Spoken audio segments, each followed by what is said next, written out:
Altre mani alzate? Grazie. La domanda precedente di quel ragazzo mi ha fatto venire in mente una cosa. Le prime stelle, le popolazioni 3, erano troppo grosse e non avevano metallicità per creare pianeti, quindi una nube planetaria. Quali sono, se abbiamo un'idea, le prime stelle che hanno potuto dar luogo a dei pianeti rocciosi? Sto parlando come distanza rispetto al Big Bang.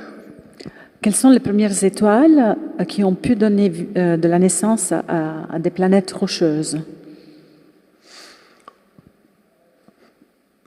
Dans la théorie de la formation des systèmes planétaires, donc dans le disque de poussière et de gaz, les premières choses qui vont s'agglomérer, c'est des grains de silicate et de métaux.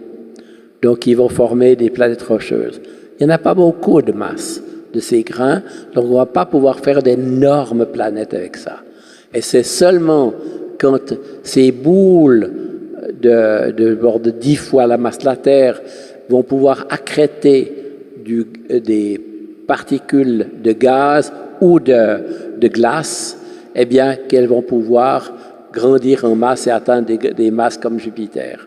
Donc, c'est un peu la même histoire, c'est-à-dire que la formation des planètes rocheuses, c'est un peu un phénomène lié de la même manière à celui des grosses planètes. Simplement, des fois, les circonstances font qu'il n'y a pas assez de glace ou elles se forment à l'intérieur, etc.